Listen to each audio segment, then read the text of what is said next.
नमस्कार दोस्तों, आपका बहुत बहुत स्वागत है आपके अपने YouTube चैनल में।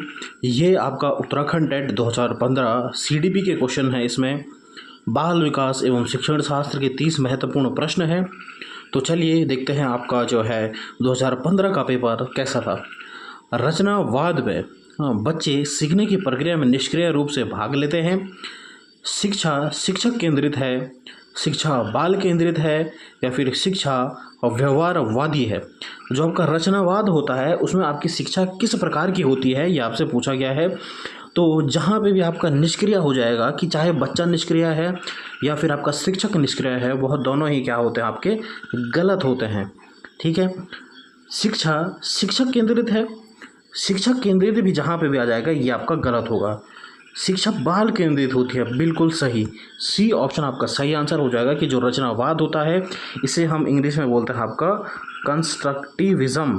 कंस्ट्रक्टिविज्म जो होता है ये आपका क्या होता है, एक बाल केंद्रित आधारित होता है। तो ऑप्शन तीसरा यहाँ पे आपका सही आंसर हो जाएगा। अगला प्रश्न देखते हैं। विद्यार्थियों में अच्छे चरित्र के निर्माण के लिए पाठ्य पुस्तक में चरित्र विकास से संबंधित अध्याय होने चाहिए। चरित्र विकास के लिए व्याख्यान देना चाहिए। कक्षा की गतिविधियां ऐसी होनी चाहिए जो बढ़ावा दे सकें चरित्र निर्माण का, या फिर प्रतिष्ठित व्यक्तियों की आत्मकथा पढ़ाई जानी चाहिए। कि बच्चे में जो है आपको उसका क्या है, चरित्र निर्माण करना है। तो क्या पाठ्य पुस्तक जहाँ पे भी आ जाएगा ये आपका गलत हो जाएगा। पाठ्य पुस्तक जहाँ पे भी आ जाएगा आपका गलत हो जाएगा। व्याख्यान विधि भी आपका गलत होता है। ठीक है। और इसका दो ऑप्शन बचते हैं कि कक्षा की गतिविधियों ऐसी होनी चाहिए कि जो बढ़ावा दे सके चरित्र निर्माण के लिए, या फिर डी कह रहा है कि प्रतिष्ठित व्यक्तियों की आत्मकथा पढ़ाई जानी चाहिए। तो इसका सही ऑप्शन क्या हो जाएगा आपका, सी इसका सही ऑप्शन हो जाएगा कि कक्षा की गतिविधियाँ ऐसी होनी चाहिए जो बढ़ावा दे सकें चरित्र निर्माण के लिए। तो सी ऑप्शन यहाँ पे इसका सही आंसर हो जाएगा। चलिए अगला प्रश्न देखते हैं अब हम। निम्नलिखित में से किस स्थिति में बच्चे का सामाजिक एवं भावनात्मक विकास अच्छे ढंग से होगा। ठीक है। जब बच्चे को महत्वपूर्ण माना जाता है और उसकी भावनाओं का सम्मान किया जाता है। ठीक है। जब बच्चे को अधिक से अधिक सीखने के लिए कहा जाता है, या फिर जब बच्चा कक्षा में एक अच्छे अंक प्राप्त करता है।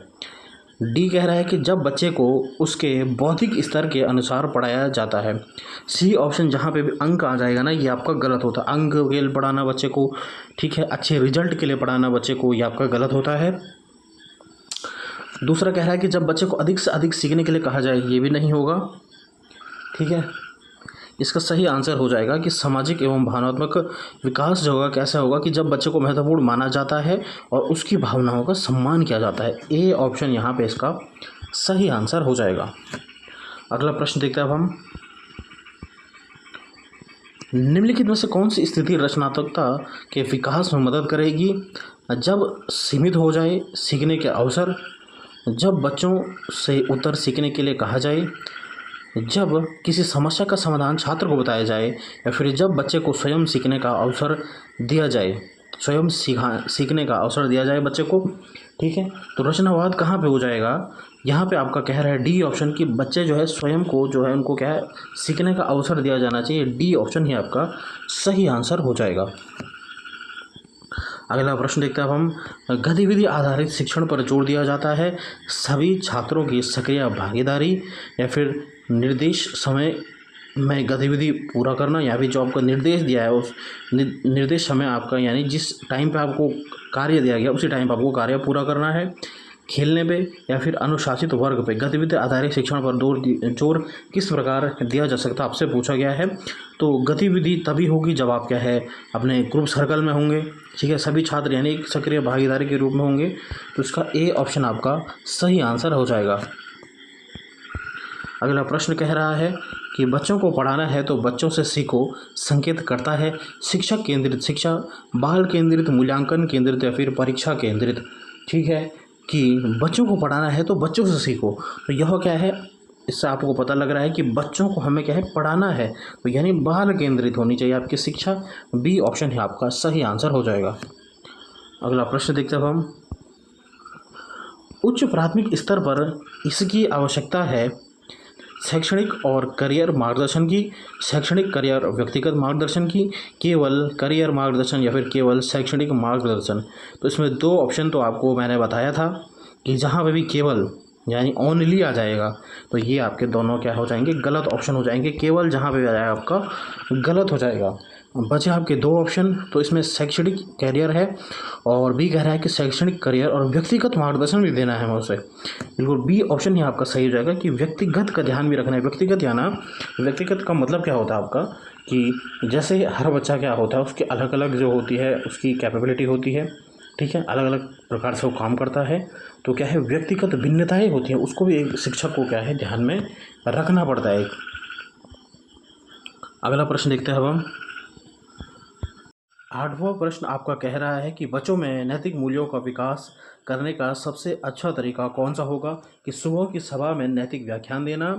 व्याख्यान मैंने बोला जहाँ पे भी आ जाएगा गलत हो जाएगा, ठीक है। किसी स्थिति को सामने रखना और छात्रों से कार्रवाई करने के लिए कहना, शिक्षकों और बड़ों द्वारा नैतिक मूल्यों का प्रदर्शन करना, या फिर छात्रों को नैतिक और अनैतिक के बीच में अंतर सिखाना। तो नैतिक मूल्यों का कैसे विकास होगा, इसका सही ऑप्शन क्या हो जाएगा? सी इसका सही ऑप्शन हो जाएगा कि शिक्षकों और बड़ों द्वारा नैतिक मूल्यों का प्रदर्शन करना। इससे ताकि क्या है, बच्चों में क्या है, नैतिक मूल्यों का क्या है, विकास हो सके। अगला प्रश्न देखते हैं हम। एक कक्षा में 5 छात्र शारीरिक रूप से विकलांग हैं। खेल अवधि के दौरान उन्हें होना चाहिए एक कोने में बिठाया गया ताकि ये बच्चे खेल देखने का आनंद ले सके। एक कोने में बिठाना उन बच्चों को बिल्कुल गलत हो जाएगा पहला ऑप्शन। अन्य बच्चों के साथ उनके लिए उपयुक्त खेलों में भाग लेने के लिए प्रोत्साहित किया जाना चाहिए, बिल्कुल सही है। प्रोत्साहित करना है, बिल्कुल सही। केवल जहाँ पे भी आ जाएगा मैंने बोला आपको गलत हो जाएगा, आपको ऑप्शन देखना ही नहीं है। जहाँ पे भी केवल आ जाएगा वह आपका क्या हो जाएगा, गलत हो जाएगा। कक्षा के सभी छात्रों के साथ खेलने के लिए मजबूर किया जाए, मजबूर करना बच्चों को, ये भी आपका गलत होता है, ठीक है। तो इसका सही ऑप्शन क्या हो जाएगा? बी ऑप्शन आपका सही आंसर हो जाएगा कि अन्य बच्चों के साथ उनके लिए उपयुक्त खेलों में भाग लेने के उन्हें क्या है, प्रोत्साहित करना है हमें, ठीक है। उनको अलग नहीं करना है, उन्हें क्या है, मजबूर नहीं करना है, उन्हें इंडोर खेलने के लिए ही अनुमति नहीं देनी है, ठीक है। जीन प्याजे के अनुसार अनुकूलन किसके द्वारा होता है? आत्मसातकरण के द्वारा, समायोजन के द्वारा, अनुभव के द्वारा, या फिर आत्मसात और समायोजन दोनों के द्वारा। तो अनुकूलन जो होता है वह क्या होता है, आत्मसात और समायोजन दोनों के द्वारा आत्मसात होता है जो अनुकूलन होता है, ठीक है। यह आपके जीन प्याजे की थ्योरी में है आपका। अगला आपका, परामर्श में क्या शामिल नहीं है? बच्चे की बात ध्यान से सुनना, बच्चे के साथ दोस्ताना तरीके से बात करना, बच्चे के दृष्टिकोण को समझना, या फिर बच्चे को अनुशासन में रखना। कौन सा नहीं आएगा? तो उसकी बात ध्यान से सुनना बिल्कुल सही है, दोस्ताना तरीके से बात करना बिल्कुल सही, उसके दृष्टिकोण को समझना बिल्कुल सही। लेकिन यहाँ पे है कि बच्चे को अनुशासन में रखना नहीं, ये आपका गलत हो जाएगा। तो यानी यही ऑप्शन आपका क्या है, सही आंसर हो जाएगा घ। अगला है आपका, राज्य स्तर पर कक्षा 1 से 8 तक की पाठ्यक्रम किसके द्वारा विकसित की जाती है? SCRT, NCTE, NCRT, या फिर SIEMAT? इसका सही आंसर हो जाएगा जो आपकी पाठ्य पुस्तक 1 से 8 तक होती है, ये आपकी NCRT के द्वारा आपकी बनाई जाती है। आपको ध्यान रखना है NCRT जो पुस्तक है वह केवल जो है 1 से 8 तक की होती है। यहाँ पे पूछा गया, सॉरी यहाँ पे पूछा गया आपका राज्य स्तर पे पूछा गया आपको, सॉरी। अगर आपको पूछा जाएगा कि केंद्र स्तर पे जो होता है तो वह होती है आपकी NCRT, लेकिन यहाँ पे पूछा है राज्य स्तर पे तो आपका SCERT बनाता है, बिल्कुल। इसका फुल फॉर्म क्या होता है? State council of education research and training, ठीक है।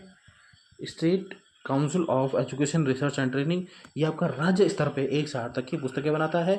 और सेंट्रल लेवल जो होता है आपका, केंद्रीय लेवल पे आपका NCERT बनाता है, national council of education teacher and research and training.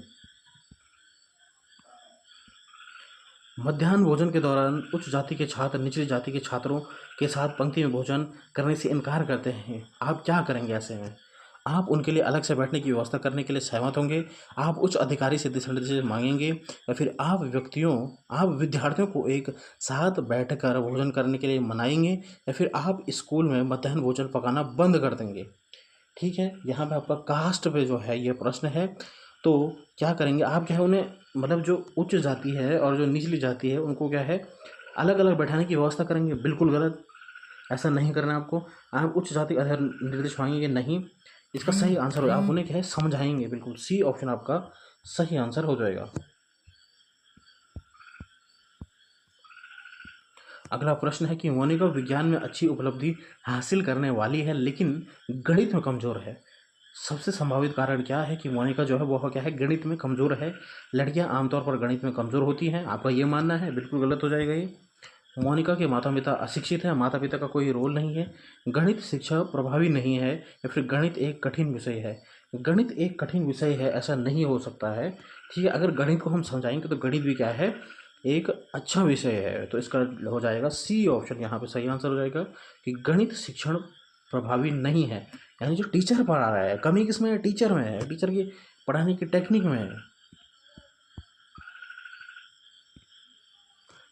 एक शिक्षक की नियुक्ति सुदूर गांव में की जाती है जहां ग्रामीण अशिक्षित हो, विद्यालय भवन एवं पेयजल की सुविधा भी उपलब्ध न हो। गांव में काम करने में सबसे बड़ी बाधा है स्कूल भवन की कमी, अशिक्षित माता पिता, समस्याओं को हल करने के लिए प्रेरणा की कमी, या फिर पीने के पानी की सुविधा का अभाव। इसका सही आंसर क्या हो जाएगा आपसे कि आपका जो है गांव में काम करने में सबसे बड़ी बाधा क्या होती है कि समस्याओं को हल करने के लिए प्रेरणा की कमी होती है। यानी आप अपनी समस्याओं को हल करने के लिए आपको कोई मोटिवेशन नहीं देता है। तो सी ऑप्शन यहाँ पे इसका सही आंसर हो जाएगा। अगला प्रश्न है आपका, बिल्कुल ये इंपॉर्टेंट है आपका, कोहलबर्ग की थ्योरी आपकी पूछी जाती है। जो कोहलबर्ग ने आपका नैतिक विकास का सिद्धांत दिया था। तो कोहलबर्ग के अनुसार सही और गलत प्रश्नों के निर्णय में शामिल चिंतन प्रक्रिया क्या कहलाती है? नैतिक दुविधा, नैतिक सहयोग, नैतिक तर्क, या फिर नैतिक यथार्थवाद। इसका सही आंसर क्या हो जाएगा कि इसे कहा जाता है नैतिक तर्क। ठीक है, मोरल रीजनिंग इसे हम इंग्लिश में कहते हैं। मोरल रीजनिंग, हेंज डिलेमा, आपने अगर कोहलबर्ग की थ्योरी पढ़ी होगी तो वहाँ पे होता है आपका हेंज डिलेमा। आपका होता है कि हेंज के पास दुविधा हो गई थी कि वह दवाई चुराए या फिर ना चुराए। तो इसके अनुसार कोहलबर्ग ने आपकी 6 आपके लेवल बताए थे, और ये हर लेवल क्या है 2-2 चरण में आपका विभाजित है। ठीक है, ये भी आपको ध्यान में रखना है। अगला प्रश्न देखते हैं अब हम। सतत एवं व्यापक मूल्यांकन में व्यापक मूल्यांकन वाक्यांश इंगित करता है। ठीक है, सतत एवं व्यापक मूल्यांकन में जो है व्यापक मूल्यांकन का मतलब क्या होता है? संपूर्ण पाठ्यक्रम का मूल्यांकन करना, सभी विषयों का मूल्यांकन करना, या फिर संज्ञानात्मक डोमेन, भावनात्मक डोमेन और साइकोमोटर डोमेन का मूल्यांकन करना, या फिर संज्ञानात्मक डोमेन का मूल्यांकन करना। तो व्यापक मतलब कॉम्प्रिहेंसिव, इसे हम इंग्लिश में बोलते हैं। ये सतत एवं व्यापक मतलब CCE इसे इंग्लिश में बोलते हैं, कॉन्टिन्यूस एंड कॉम्प्रिहेंसिव इवेल्युएशन। सतत मतलब होता है कंटिन्यूस, मतलब आपका बच्चे को क्या है जो है साल में जो है उसे क्या है बार बार उसे क्या है मूल्यांकन कर रहे हैं बच्चे का। जैसे आपका टर्म टेस्ट हो गया, आपका हाफ ईयरली हो गया, ये सब आपके क्या है कंटिन्यूस मूल्यांकन में आते हैं, सतत मूल्यांकन में आते हैं। ठीक है, और व्यापक मूल्यांकन का मतलब हो गया उसका पूरा जो शैक्षणिक तथा सह शैक्षणिक पक्ष दोनों। ठीक है, स्कॉलस्टिक और को स्कॉलस्टिक इसे हम अंग्रेजी में कहते हैं, सभी को ध्यान में रखकर। तो संज्ञानात्मक डोमेन, भावनात्मक डोमेन, साइकोमोटर डोमेन इसका सही आंसर हो जाएगा।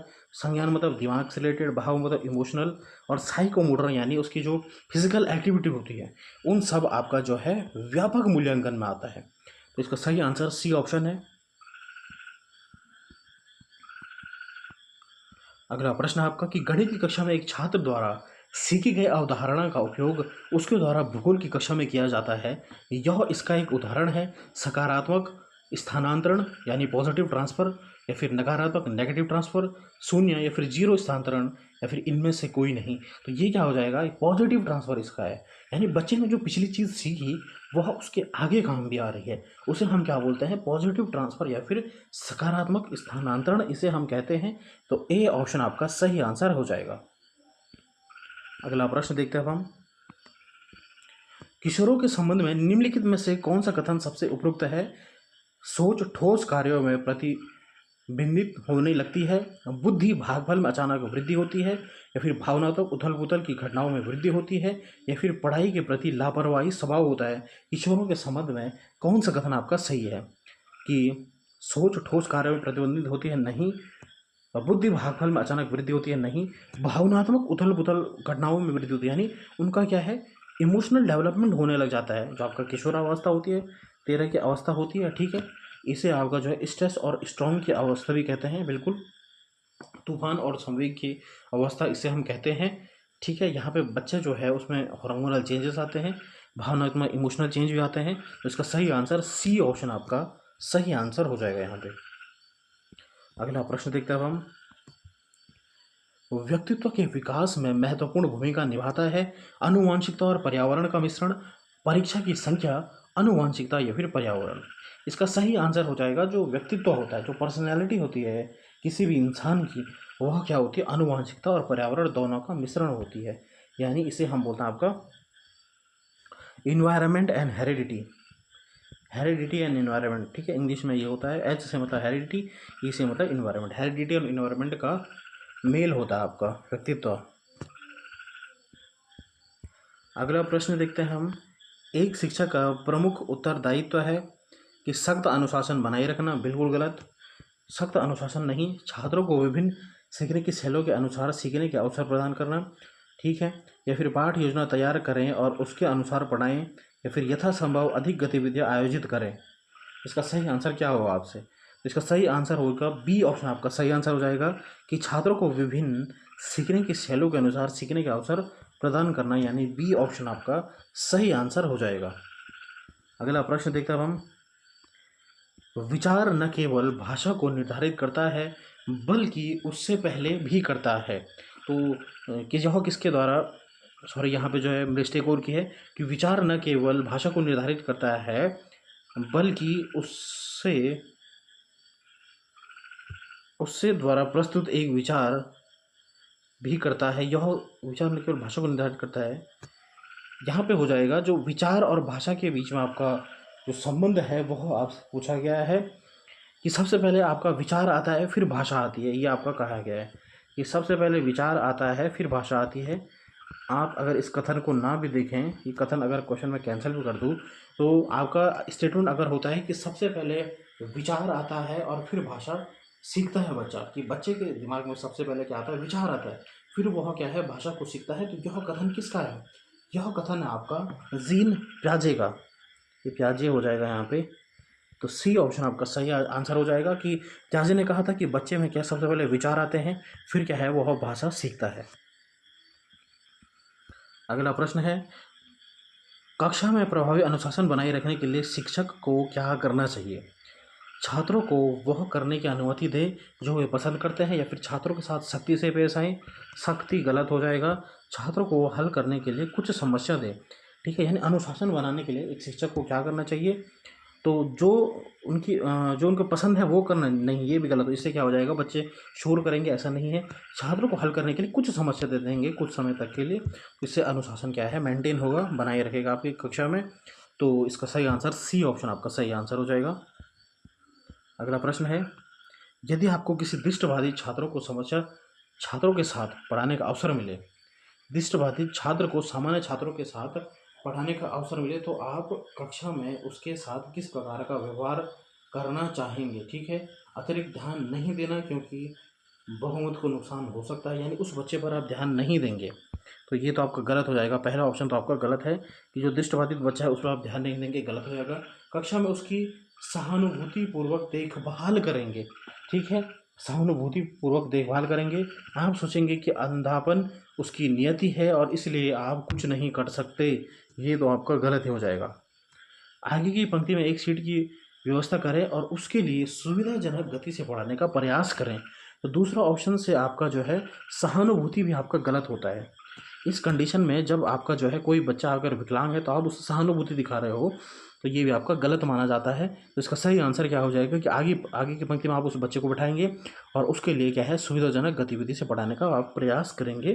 तो डी ऑप्शन आपका सही आंसर हो जाएगा यहाँ पे। अगला प्रश्न देखते हैं अब हम। निम्नलिखित में से कौन सा विकास पर आनुवांशिकता के प्रभाव की सीमा का सबसे अच्छा वर्णन करता है, ठीक है। आनुवांशिकता यह निर्धारित करती है कि कोई व्यक्ति कितना विकसित है, या फिर आनुवांशिकता यह निर्धारित करती है कि कोई व्यक्ति कितना विकसित हो सकता है, या फिर इनमें से दोनों ए और बी सही है, या फिर ना तो ए ना तो ए, कौन सा सही है ये आपसे पूछा गया है। ठीक है, कि आनुवांशिकता यह निर्धारित करती है कि कोई व्यक्ति कितना विकसित होगा, नहीं ये आपका गलत है। आनुवांशिकता यह निर्धारित करती है कोई व्यक्ति कितना विकसित हो सकता है।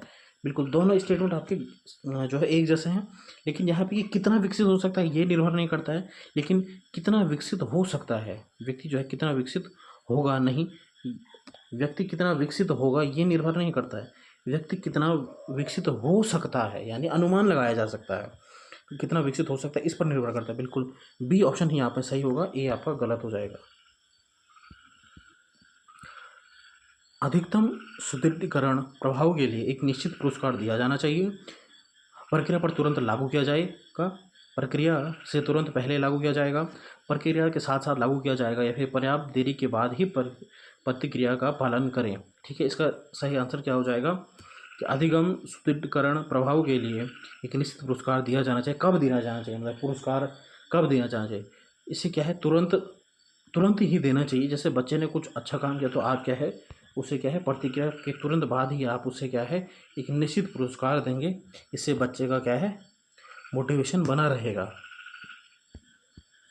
अगला है, एक प्रगतिशील शिक्षा शास्त्र के प्रोफेसर सीखने में मूल्यांकन, सिखाने का मूल्यांकन, सीखने के लिए मूल्यांकन या फिर सीखने के साथ साथ मूल्यांकन करते हैं। कि प्रगतिशील शिक्षा शास्त्र में क्या होगा ये आपसे पूछा गया, प्रगतिशील कक्षा है, ठीक है, तो यहाँ पे हो जाएगा आपका सीखने के लिए मूल्यांकन, इसका सही आंसर होता है, क्योंकि यह आपका जो क्लास में कर रहे हैं आप, जो टीचिंग लर्निंग प्रोसेस के दौरान आपकी जो मूल्यांकन होता है वह के लिए होता है। ठीक है, इसका सही आंसर हो जाएगा सीखने के लिए मूल्यांकन। अगला है, अधिकतम सुदृढ़ीकरण प्रभाव के लिए एक निश्चित पुरस्कार। ठीक है, ये आपका रिपीट हो गया है। 28वां प्रश्न है कि 5वीं कक्षा से ऊपर की कक्षाओं में छात्र द्वारा की गई त्रुटियों को संकेतात्मक माना जाना चाहिए, क्योंकि कि छात्र ने क्या है त्रुटि कर दी है, तो आप किस ढंग से देखते हैं ये आपसे पूछा गया है। कि उनमें सीखने के कौशल की कमी है, बिल्कुल गलत, उनके सीखने के चरण हैं, उनकी सीखने की अक्षमता है, या फिर सीखने के प्रति उनकी अज्ञानता है। ठीक है, अज्ञानता भी गलत हो जाएगा, अक्षमता भी गलत हो जाएगा। उनके सीखने का चरण है, यानी जो अगर बच्चे ने गलती करी तो हमें बच्चे को क्या है गलती करने देना चाहिए। ठीक है, उसे रोकना टोकना नहीं चाहिए, क्योंकि यह क्या है सीखने की एक चरण है। आपके जो अधिगम होता है उसमें बच्चा गलती करेगा तो वह क्या है सही माना जाता है, क्योंकि इससे ही वह सीखता है। तो हमें उसे रोकना टोकना नहीं है, गलती करने देना चाहिए। ठीक है, अगला है कि विज्ञान और कला प्रदर्शनियाँ, संगीत और नृत्य शो और स्कूल पत्रिका निकालने का उद्देश्य क्या है। छात्रों को विभिन्न व्यवसायों के लिए प्रशिक्षित करना, या फिर स्कूल के लिए नाम स्थापित करें, या फिर माता पिता की संतुष्टि करें, या फिर शिक्षार्थियों के लिए एक रचनात्मकता चैनल प्रदान करें। इसका सही आंसर क्या हो जाएगा कि जो विज्ञान और कला प्रदर्शित कर रहे हैं आप, प्रदर्शनियाँ लगा रहे हैं, संगीत और नृत्य शो कर रहे हैं और पत्रिकाएँ निकाल रहे हैं, ये क्या है रचनात्मकता को बल देती हैं। डी ऑप्शन आपका सही आंसर हो जाएगा। अंतिम प्रश्न है आपका 30वां प्रश्न है कि समावेशी शिक्षा से तात्पर्य उस स्कूल शिक्षा प्रणाली से है जो समावेशी शिक्षा क्या होती है। कि केवल, मैंने आपको बोला जहाँ पे भी केवल आ जाएगा ये आपका गलत होगा। ठीक है, मैं विकलांगता वाले सभी बच्चे शामिल हो, बिल्कुल गलत। इसमें शारीरिक, बौद्धिक, सामाजिक, भाषाई व अन्य विकलांग स्थितियों की परवाह किए बिना बच्चे शामिल हों। ठीक है, या फिर विशिष्ट स्कूलों के माध्यम से विशेष आवश्यकता वाले बच्चों की शिक्षा को प्रोत्साहित करता है, बिल्कुल ये भी आपका गलत हो जाएगा। इस समावेशी शिक्षा में आपका क्या है, चाहे आपका विकलांग बच्चा हो, या फिर आपका एवरेज बच्चा हो, या फिर आपका क्रिएटिव बच्चा हो, या फिर आपका टैलेंटेड बच्चा हो, सब बच्चा इसमें रहता है, तभी उसे क्या है समावेशी शिक्षा बोलते हैं, इंक्लूसिव एजुकेशन इसे कहते हैं। तो सी ऑप्शन आपका सही आंसर हो जाएगी। इसमें शारीरिक, बौद्धिक, सामाजिक, भाषा और अन्य विकलांग स्थिति की परवाह किए बिना बच्चे शामिल होते हैं। तो ये आपके जो है 30 प्रश्न हैं आपके। तो अगर आपको सेशन पसंद आ रहा है तो आप प्लीज़, आपसे रिक्वेस्ट है कि चैनल को सब्सक्राइब ज़रूर करें और ज़्यादा से ज़्यादा शेयर करें। इन वीडियो को बनाने में बहुत मेहनत लग रही है, तो आपका भी एक फ़र्ज़ बनता है कि चैनल को ज़्यादा से ज़्यादा सपोर्ट करें। ऐसे ही MCQ आपको देखने को मिलेंगे और आपके पेपर तक आपकी अच्छी तैयारी हो जाएगी। तो लाइक करें, कमेंट करें, शेयर करें और सब्सक्राइब ज़रूर करें मेरे YouTube चैनल को। धन्यवाद, जय हिंद।